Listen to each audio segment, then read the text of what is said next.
Assalamualaikum dan salam sejahtera. Anda sedang menyaksikan You Wartawan anda juga wartawan bersama dengan saya hos anda Nurul Hana Ismail. Kes denggi meningkat sebanyak 3 kalikan dalam tempoh yang sama tahun lepas dan ini bermakna peningkatan sebanyak 243% dan saya kira sudah masanya untuk kita mengisytiharkan perang terhadap denggi. Dan hari ini bersama dengan saya di studio ialah dari Persatuan Integrasi Profesional Perubatan Malaysia MIMPA. Kami ada 2 orang tamu untuk bercakap tentang mengisytiharkan perang ke atas denggi pada hari ini dan mereka adalah di hujung sana. Saya ada Lieutenant Colonel Dr. Arshil, penasihat teknikal MIMPA. Apa khabar doktor? Baik. Dan di sebelah kiri saya ada Dr. Edwila Haji Ibrahim, Bendahari dan juga Koordinator Pelan Tindakan dan Persediaan Kecemasan MIMPA. Apa khabar, Dr. Edwila? Terima kasih, Hana. Baiklah, cakap pasal nak mengisytiharkan perang. Saya kira sudah tiba masanya kita isytiharkan perang terhadap denggi sebab saya rasa peningkatan kesnya cukup membimbangkan. Namun, adakah kita patut menyalahkan nyamuk itu 100%, Doktor? Nyamuk hanya merupakan satu faktor dalam penyakit denggi ini.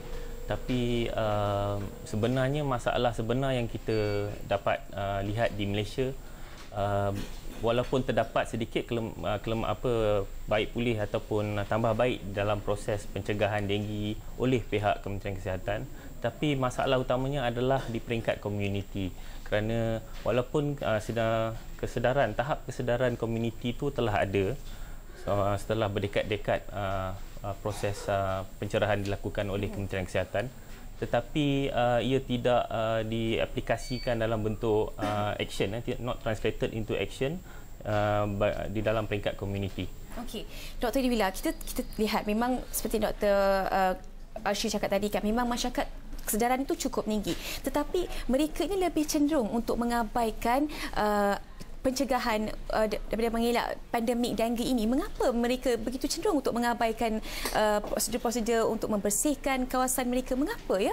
Okey, seperti yang Dr. Arshil cakap tadi kan, sebenarnya masalah denggi ini satu adalah daripada pembawa vektor tersebut sendiri iaitu nyamuk Aedes, dan satu lagi adalah disebabkan oleh mungkin sikap manusia itu sendiri. Maksudnya mereka mungkin mengabaikan tanggungjawab masing-masing untuk menjaga kebersihan yang pada umumnya sepatutnya diorang pergi ke kawasan rumah sendiri kan, sama ada di dalam rumah ataupun di kawasan luar rumah untuk meninjau tempat pembiakan nyamuk Aedes ini sendiri. Disebabkan attitude ataupun mungkin kekurangan masa, sekarang kita berebut-rebut untuk career masing-masing, sibuk dengan maybe anak-anak juga kan. So mungkin kekurangan masa kat situ yang menyebabkan menyebabkan kurangnya sikap untuk meninjau kawasan rumah. Okey. Rumah. Doktor, kalau kita lihat ya, denggi ini bukannya setakat menyerang Malaysia saja. Kalau kita lihat di mana negara yang membangun seperti Singapura, mana-mana negara dah, mereka juga mengalami masalah yang sama, pandemik denggi ini. Dan di mana ada kawasan berkepadatan penduduk yang tinggi, itu di situlah adanya bahaya denggi. Dan kalau kita lihat sudah 19 kematian telah dicatatkan setakat ini pada tahun ini dengan denggi saja. Namun, adakah kematian itu boleh dielakkan sebenarnya, doktor? Ia boleh dielakkan sekiranya kita mempunyai kerjasama daripada semua peringkat. Ya, bukan sahaja daripada Kementerian Kesihatan tetapi juga daripada komuniti. Kami mempunyai sedikit pengalaman. Seperti saya pernah bekerja di beberapa negara. So, di negara Laos, Cambodia, Afghanistan contohnya, mereka ada satu program di peringkat komuniti yang dipanggil incentive based program, yang mana mereka akan memberi insentif kepada jawatankuasa kampung dan sebagainya, masjid-masjid dan sebagainya, kuil, tokong, sedikit insentif untuk tabung komuniti sekiranya mereka berjaya membersihkan kawasan tersebut daripada mengurangkan kes denggi. Okey, sangat menarik. Saya cukup tertarik dengan program ini. Boleh ceritakan lebih lanjut bagaimana kita boleh aplikasikan insentif yang sebegini kepada di Malaysia? So, kalau saya lihat kadang-kadang peruntukan kesihatan itu dibagi terus kepada Kementerian Kesihatan Malaysia. Mungkin ya peruntukan itu boleh disediakan untuk kampung-kampung, bukan sahaja kampung sahaja tapi komuniti di bandar yang saya kira lagi banyak kes denggi itu berlaku. Bagaimana caranya, doktor? Pertama, kita kena faham yang situasi struktur sosial di Malaysia agak berbeza. Ya. Di tempat seperti di Cambodia, Laos dan sebagainya, tidak ada banyak pembangunan. Jadi kes-kes denggi masih di kampung-kampung. Jadi jawatan kuasa kampung-kampung masih berfungsi. Di Malaysia juga Jawatan Kuasa Kampung JKKK berfungsi dengan baik, tetapi masalah denggi yang utama adalah di bandar. Betul. Dan di bandar kita punya struktur sosial agak lemah di Malaysia, yang di mana kita tak kenal kita punya jiran sendiri. Betul. Jadi di sini kita boleh menggunakan peranan pertubuhan bukan kerajaan, NGO dan sebagainya, dan juga masjid-masjid dan why not other agencies untuk bersama-sama menjalankan peranan peringkat komuniti ini, menggerakkan komuniti untuk membasmi denggi, dan dalam masa yang sama pertubuhan-pertubuhan ini mungkin diberikan sedikit insentif untuk menjalankan kerja-kerja lain, relief yang lain. Bukan sekat kerja gotong royong. Saya kira kalau kita boleh tubuhkan jiran tetangga untuk memantau keselamatan dan mengurangkan kadar jenayah di kawasan perumahan, kita boleh lantik AJK yang sama untuk memantau kebersihan dan juga keselamatan kebersihan kawasan perumahan itu. Katalah katanya satu rumah ini nampak macam penuh dengan sampah sarap ataupun pokok-pokok yang sudah cukup tinggi atau mungkin yang boleh membawa kepada datangnya nyamuk-nyamuk Aedes ini untuk membiak. Mungkin kita boleh arahkan jiran tetangga kita untuk memberi satu mungkin amaran ke atau mungkin peringatan kepada mereka, kan? Betul? Betul. Dan macam saya cakap tadi, penglibatan komuniti ini perlu ada sedikit insentif. Selama berdekad-dekad Kementerian Kesihatan Malaysia telah bertungkus lumus memberikan kesedaran kepada semua. Dan macam saya kata tadi, dari segi knowledge, pengetahuan semua orang tahu. Kita pergi ke tepi jalan, kita tangkap 9 daripada 10 orang, dia boleh bagi tahu denggi disebabkan oleh nyamuk Aedes, disebab macam bagaimana nyamuk membiak dan sebagainya. Tapi tidak ditranslatekan into action, maksud kita. Jadi itu yang kita nak dilakukan di peringkat komuniti. Betul. Dan penggunaan rukun tetangga dan sebagainya ini bukan satu idea yang baik. Betul. Saya cukup setujulah dengan apa yang Dr. William dan juga Dr. Arshid cakap tadi. Kita gunakan pendekatan itu. Tapi sebelum itu kita akan berehat seketika, kita bincang lebih lanjut lagi tentang apakah pendekatan baru dan juga revolusi baru yang kita boleh gunakan di Malaysia untuk mencegah denggi ini. Selepas ini di Wartawan Jangan ke mana-mana.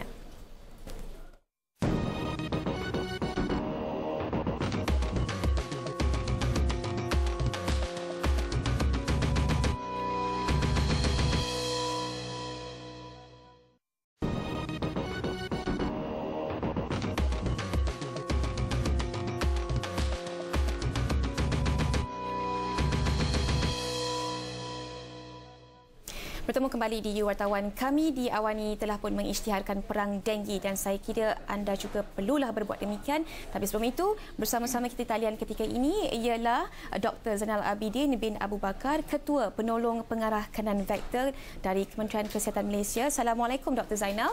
Waalaikumsalam. Baiklah.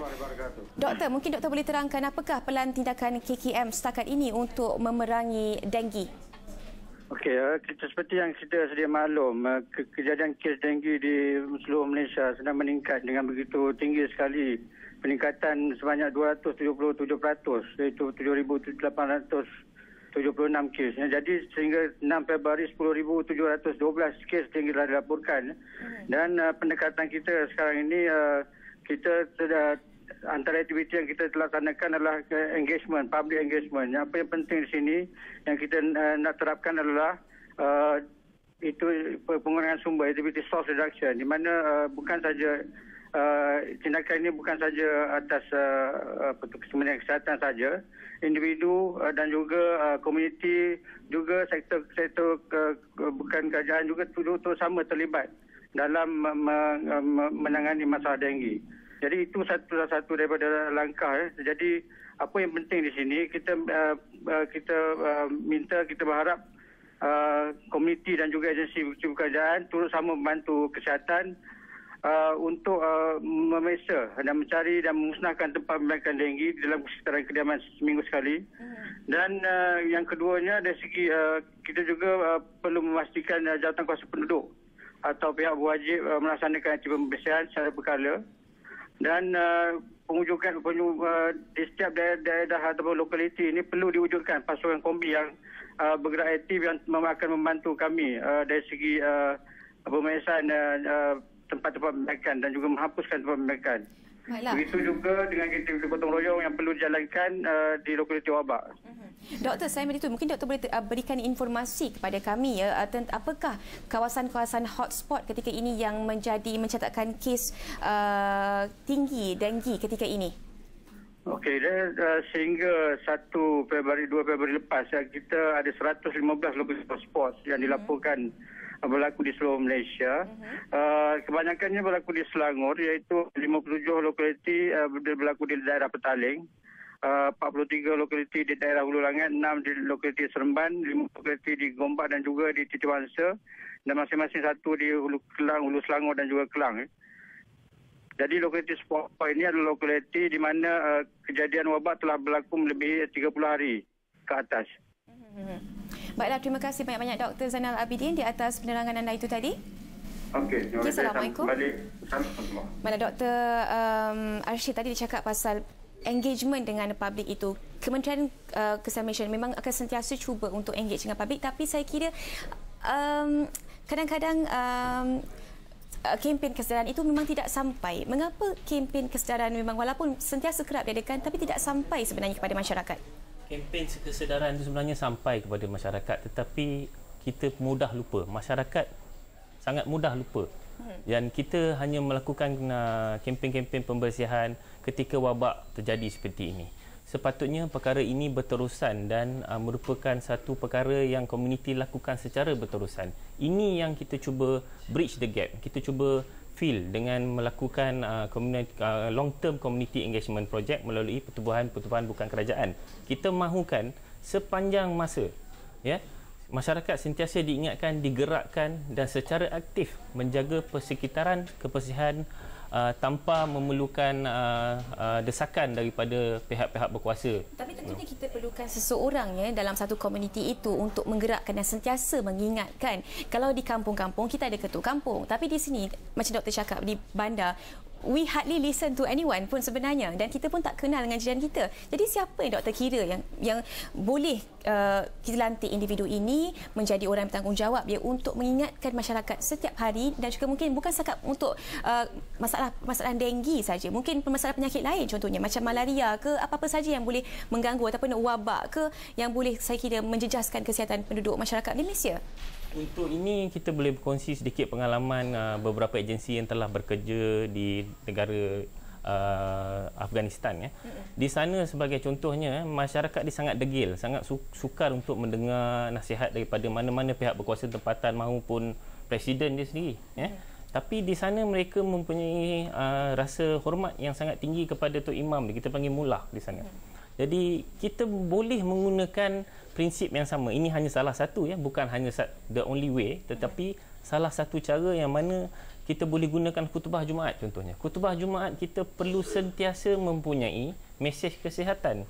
Kita hanya perlukan 1-2 minit. Dan khutbah Jumaat ni perlu, itu yang kami cuba lakukan melalui NGO yang terlibat, yang mana kita akan feed health message, mungkin juga melalui Kementerian Kesihatan Malaysia. Health message tersebut akan kita masukkan dalam khutbah Jumaat, di dalam perhimpunan gereja mingguan, di dalam perhimpunan di Kuil dan Tokong. Betul. Why not? Jadi ini adalah salah satu cara untuk kita lakukan, yang mana kita think outside the box untuk cara involvekan community. Macam saya lihat kira MIMPA pun telah mengadakan kempen yang serupa di social media dengan anda memastikan hashtag Malaysia Ends Dengue. Kalau salah saya memastikan hashtag itu trending di Twitter. Dr. Ila mungkin boleh ceritakan sedikit antara aktiviti yang di situ, di media sosial ini. Okey. MIMPA seperti kita tahu kan, short form for MIMPA adalah Malaysian Integrated Medical Professional Association. So daripada nama sendiri membawa maksud integrasi kan. So kita dari ahli-ahli MIMPA terdiri daripada pelbagai latar belakang, maksudnya pakar perubatan, kita ada pakar IT, farmakologi, occupational therapist dan semua kan. So kita bergambling tenaga untuk menggunakan social media ini menyampaikan maklumat, maksudnya dengue ini adalah satu masalah yang serius. So melalui artikel-artikel daripada kolumnis kita ada beberapa kolumnis yang setakat ini memang bekerjasama dengan MIMPA untuk menulis artikel mengenai dengue. So melalui artikel tersebut kita salurkan ke Facebook, juga ke Twitter and also to our own website. Jadi ini adalah antara inisiatif MIMPA untuk mencegah penyakit dengue. Baiklah, kita akan tidak seketika. Selepas ini kita akan ceritakan apakah aktiviti MIMPA untuk kita mencegah dengue. Selepas ini di You Wartawan, jangan ke mana-mana.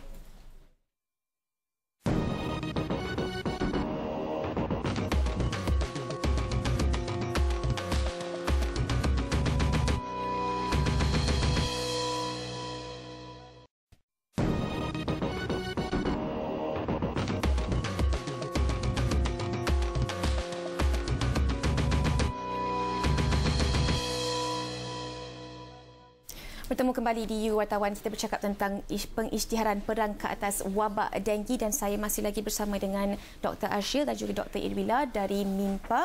Doktor, tadi kita cakap tentang pendekatan komuniti. Kita memastikan masyarakat itu sentiasa dekat dengan aktiviti-aktiviti untuk mencegah denggi dan juga kita melantik orang-orang yang mereka boleh mendengar dan percaya. Contohnya kita pastikan kempen denggi itu berterusan di khutbah-khutbah Jumaat, di gereja, di tokong, di kuil dan sebagainya. Ada tak pendekatan lain selain daripada pendekatan yang dah disebutkan ini? Selain daripada melibatkan komuniti, kita tahu aspek pencegahan denggi juga melibatkan persekitaran. Dan bukan semua persekitaran adalah di bawah tanggungjawab komuniti. Kita tahu aspek environmental management, sewage management dan sebagainya juga sangat penting di dalam kawalan wabak denggi. Kita ambil contoh di Singapura contohnya. Di Singapura, dia telah menukar sebahagian besar daripada drainage system dia daripada open drainage system sistem penyaliran terbuka kepada closed drainage system. Jadi ini mampu mengawal sedikit sebanyak wabak denggi. Tetapi kita kena ingat yang Singapura merupakan satu city state yang kecil dan perkara ini mungkin sangat mudah dilakukan di sana. Untuk di Malaysia mungkin kita perlu melihat cara ini dan mungkin boleh melakukannya dalam jangka masa panjang sedikit demi sedikit. Peringkat demi peringkat lah kan. Okey. Jadi semalam kita telah lihat MIMPA dan juga NGO-NGO lain bersama dengan Kementerian Kesihatan Malaysia pergi ke tempat-tempat hotspot ini untuk menyebarkan kesedaran serta kempen denggi. Apakah selain daripada aktiviti memupuk kesedaran ini, apakah sebab tadi kita cakapkan pendekatan itu berbeza-beza? Apa yang telah kita lakukan semalam sebenarnya?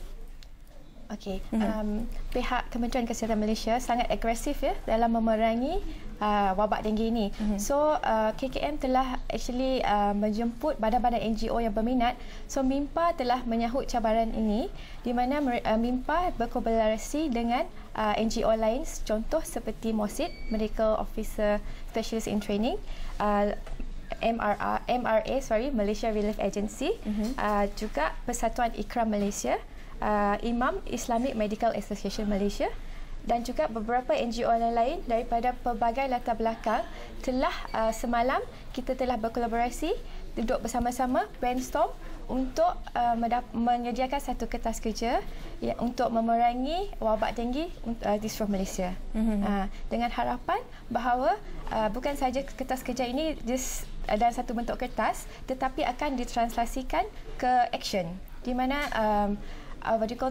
semua warga negara Malaysia ataupun komuniti akan menggerakkan anggota masing-masing untuk menjadikan ini sebagai salah satu rutin. Which is like bukan macam like satu keterpaksaan yang diorang kena buat tetapi menjadi rutin harian. Okey, bagaimana doktor melihat kempen ini boleh direalisasikan sepanjang tahun? Macam yang saya kata tadi, kalau di negara-negara lain mereka menggunakan jawatan kuasa kampung, persatuan penduduk dan sebagainya. Dan di Malaysia persatuan-persatuan ini agak lemah, terutamanya di bandar-bandar. Jadi tujuan kami membuat kolaborasi dengan kesemua NGO yang ada, kalau boleh seberapa banyak NGO yang ada di Malaysia, adalah supaya mereka ini menjadi driving force yang akan menggerakkan komuniti ini sepanjang masa. Macam saya cakap tadi, di Malaysia suka atau tidak, insentif base adalah satu yang kita perlu fikirkan. Dipertimbangkan perlu kita pertimbangkan kerana kita tahu masyarakat agak berat untuk melakukan sesuatu dengan sendiri tanpa sebarang insentif. Betul. So insentif ini tidak perlu diberikan secara individu. Ia boleh diberikan secara kolektif kepada komuniti yang mana boleh digunakan untuk membangunkan masjid, surau dan sebagainya. Even boleh provide education dan sebagainya. So ini adalah sesuatu yang kami cuba untuk laksanakan dan dengan adanya program seperti ini yang mana ada insentif untuk komuniti collectively, kita akan dapat melaksanakan perkara ini sepanjang setahun. Kerana mereka ada insentif, ada driving force untuk melakukannya, ada peruntukan dan sebagainya. Okey. Bagaimana doktor lihat kadang-kadang ni cakap bukan setakat pasal komuniti saja tapi ada juga ni lain keluar sikit topik kita tapi kalau macam saya lihat dari setengah pesakit denggi ni telah pun memang kena penyakit denggi ni, kadang-kadang mereka tidak terus pergi rawatan kepada berjumpa doktor ataupun di hospital tapi mereka lebih kadang-kadang menggunakan keadaan ataupun perubatan tradisional. Pandangan doktor dari segi seorang doktor, apa pandangan doktor kalau mereka yang menggunakan perubatan tradisional ini? Perubatan tradisional ni kita dah ada dengar banyak. Dia gunakan sup ketam lah dan minum air kelapa, dan yang famous dia kata minum 100+ akan selamat dan sebagainya. Sebenarnya benda-benda ini tidak terbukti. Kita tahu untuk demam denggi tidak ada rawatan khusus sebenarnya yang secara spesifik yang dapat menyembuhkan penyakit tu. Sebaliknya rawatan yang utama adalah dengan memberikan fluid terapi ataupun memasukkan cecair secara terus ke dalam darah kita.